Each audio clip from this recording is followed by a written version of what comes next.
Hi everyone, welcome back to Divine Angels 11. I am Ashna and I'm here today to talk about spirituality. A few days ago, I posted a story saying that if you have any questions on spirituality, so send those in, and you did. So I've chosen a few questions which I'll answer here on IGTV. So let's get into it. I'm really excited. I love talking about spirituality. So the first one that came in was that can you do a session on moonology or chakra healing? So I already have a workshop in place for chakra healing or balancing. It's a Zoom workshop, and I talk about the different chakras in our body and how it affects our physical and spiritual health. So it's not a group workshop. You can even take up individual sessions. So yeah, please send me a DM so that we can do your chakra balancing workshop. So the second question is difference between manifestation and affirmations. So it's basically the same thing, but it's more like a means to an end. So affirmations are very positive phrases or statements that we make to manifest a certain desire or a wish. For example, I want to buy a house. That's my wish. So I'll start affirming that. I'll probably journal it. I'll wish for it. I'll pray on it. So this is an affirmation that I want a beautiful house. And I'm manifesting it. I'm manifesting and getting that affirmation into my reality. So this is how we connect manifestation and affirmation. So it's just affirmations are said to kind of manifest a certain desired result in our lives. The next question is cord cutting. So I guess this means that what is cord cutting? Well, supposing you're in a toxic relationship or an unhealthy relationship, or if you have been hurt by someone, or someone has passed away and you're feeling horrible about it, then the best way is to cut your cords. So you can imagine this person standing right across from you. You can imagine a black energy connecting you two, and you can just imagine an angel coming, whether Archangel Michael, your guardian angel, any god that you believe in, or an imaginary scissors, and just it's cutting the cords between you two, and send out a lot of green light to the other person, because it's the light of forgiveness. Or even pink, if you have a deceased someone and you're missing them, you can send both, and you can send loving and healing energy to yourself and the other person. And you can do this every day till you start feeling better. The importance of clearing blockages. Okay, so I guess you're talking about chakra blockages. Well, like we have 7 chakras in the body, and sometimes certain chakras get blocked or they are not in balance. So it's very important to get them in alignment, because this will affect our overall happiness and our prosperity. Because there are certain days when we wake up, we feel very low, we feel tired. So it's important to balance our chakras and know that our chakras are aligned, because if our chakras are aligned, then the kundalini rises. The kundalini is our spine, and there is a spiritual energy that flows till the crown chakra, and it will help you for your overall growth and happiness and just doing good things and having a good life. So there's a lot of ways by which you can do it, and if you really want to learn it, the chakra balancing workshop is there. Dreams of snake, tiger, crocodile, seeing relatives that have passed, etc., and what it may signify. So dream interpretation is a very, very deep subject. I think if you really want to understand it, you just can't, take a symbol, say like a tiger or a crocodile, and a person can't interpret a dream. But you start journaling your dreams, whatever dreams. If you get a lot of vivid dreams, start journaling those, because only you will be able to assess or interpret it. I have been interpreting my dreams since I was a kid. Probably it's been 15-20 years since I've been doing it. And I've had dreams which were so real and so prophetic, where I've seen certain religious places, and I've not even been there. I once had a dream of a Gurdwara, Panja Sahib, which I had no idea about, but I felt such strong messages in that dream that I really started researching. I started researching that how that Gurdwara looks. I started Googling it, did extensive research, and I got to know that there is a Gurdwara called Panja Sahib in Pakistan. I've never been to Pakistan, and I when I saw the picture and I I saw the picture in front of me. I was shocked because it was exactly the same Gurdwara in my dreams. And I remember this dream, probably I got it in school or maybe college. And I remember seeing a rock with the imprint of a palm. There was an imprint of a palm, and I got to know that imprint of a palm is of Guru Nanak's when I researched on the Gurdwara Panja Sahib. So probably the dreams that you're getting, if it's of snake, tiger, understand the context. Think what you're thinking the entire day. Supposing if you can't tame these wild animals, or if they're angry, or they're running after you, or they're trying to hurt you, that means there is some danger coming your way, or there are people around you that you can't trust. Seeing a relative who's deceased, and if they especially come and give you something, or they're blessing you, then it's a good thing. They usually say that you get dreams of your ancestor because they've not taken another life form. Like, I get a lot of dreams of my grandmother. So she's always coming in and she's blessing me. So yeah, so that is the signification of dreams. So you probably are the best person who can interpret your own dreams. So just see the context, journal it, and that's how you learn. Okay, so the next is, doing continuous readings for people must be taking a toll on your body. How do you cope? Well, thank you. It's such a sweet question, but yes, it does. It does take a toll on me and my body.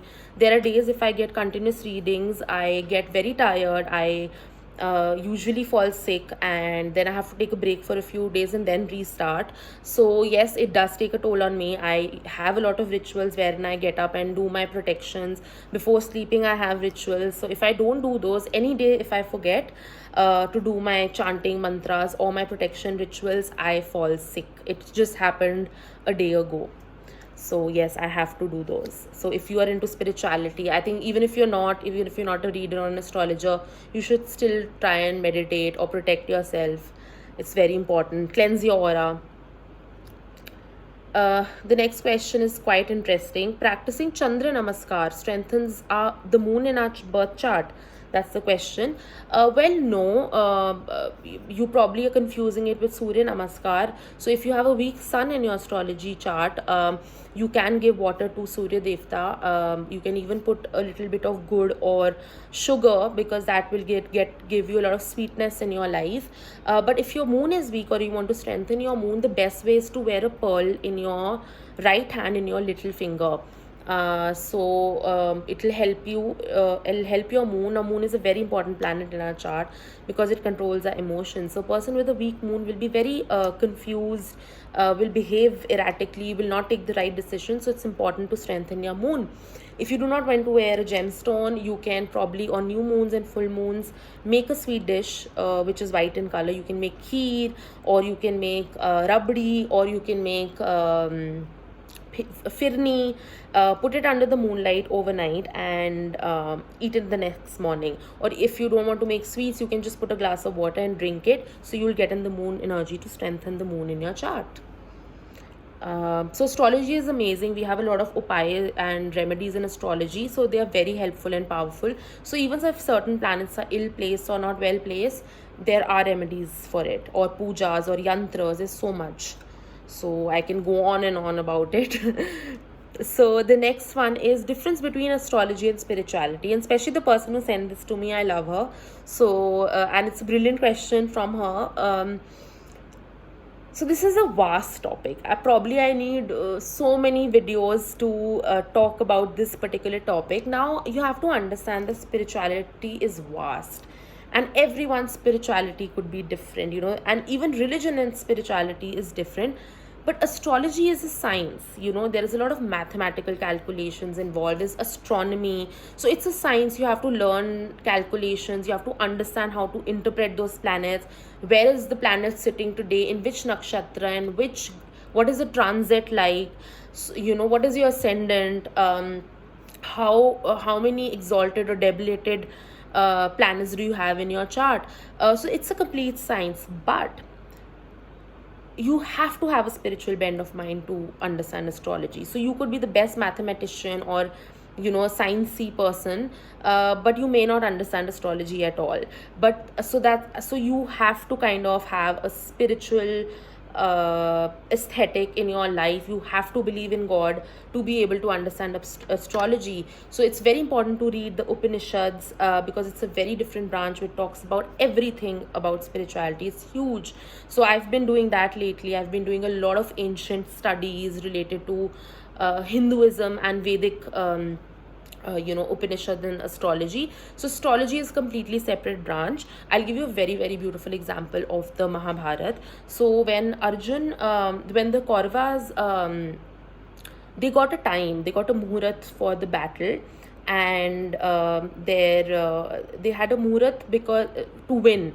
And when Krishna got to know about this muhurat, that they are going to start the war at this particular time, Krishna got baffled. Lord Krishna was trying to stop the war to commence at that particular muhurat, because he knew that if that war starts in that particular time, in that muhurat, the Pandavas will lose. So he created a chaos that that time should not start. So even an incarnation of Vishnu, even Krishna couldn't stop the consequence of the result of the planet. So that is how astrology works in our life. It is so strong that you cannot, what it has to happen according to your chart will. But like I said, it is a branch of spirituality, and you do need to have some knowledge of the ancient texts. I've been doing that lately, and it's really changed my outlook towards life. So yes, it is, I would say it's a branch of spirituality, even though we call it a science. Yeah, so brilliant question. Maybe I can make another video and just talk about astrology. I just love and adore the subject. So the next question: can spirituality help with COVID-19 recovery? So a very, very important question in today's time. Well, it can. If you take, if faith can move mountains. If you have the faith, if you really believe in God, you are doing your prayers. Mahamrityunjay part is very effective. It's one of the most powerful part and mantra to recover from any disease. So yes, absolutely, spirituality can help you recover from COVID-19. I've had clients who've gotten COVID, and I've given them remedies and they've come back. I've recently, when I was talking to my Guruji, and there was a class that was going on, so one of the students said that when Jupiter is looking at your lagna, then those people are recovering. But also there are other factors that can get involved in you recovering related to spirituality. So yes, sorry, related to COVID. So yes, spirituality can help you recover from COVID-19. Please give us tips on meditation. Well, I've given a lot of tips in so many videos on meditation, so please go and check my page and you'll find some. But the best way is to start with only a minute of meditation. So get up in the morning or before sleeping, you just listen to some calm music, and increase every week, increase the time. So if first week you're doing it for a minute, listen to any mantra or meditation or Hanuman Chalisa or whatever that you like, and do it for a few weeks till you reach 10 minutes, and then start doing it without music, so you'll get attuned to that. Do I need to stop eating non-vegetarian food to become spiritual? Yes, you have to. So till the time we don't become sattvic, we don't get one with God. Till the time we don't leave our vices, we won't get the pure knowledge. I'm not saying that you're not spiritual if you eat non-veg or drink. Well, you can eat non-veg and still be the most spiritual person around. But to go to that level of research, understanding, and being aligned in your spirituality, you have to. Your body needs to become light and sattvic for that. Tips for spirituality for an absolute beginner. We'll start reading the Upanishads. I started it late. I've just started it, but go ahead and do it. It's wonderful. Can astrology help in choosing a career path? Yes, it can. The 10th house and the 11th house deals with a career. 11th house is for your income. So whenever I do a career astrology session, I always tell them according to their 10th and 11th house. So yes, if you take up a path according to astrology, you'll definitely succeed in it. So there's the last question that I'm taking up. It says, does seeing angel numbers always a sign that the universe is protecting you? Yes, but sometimes they also give warning signs. So be very alert and in the present. So I'll see you very soon, guys. I hope this made sense, and if you want me to do more videos like this on spirituality or astrology, please comment and let me know. Love and light to you all. Bye.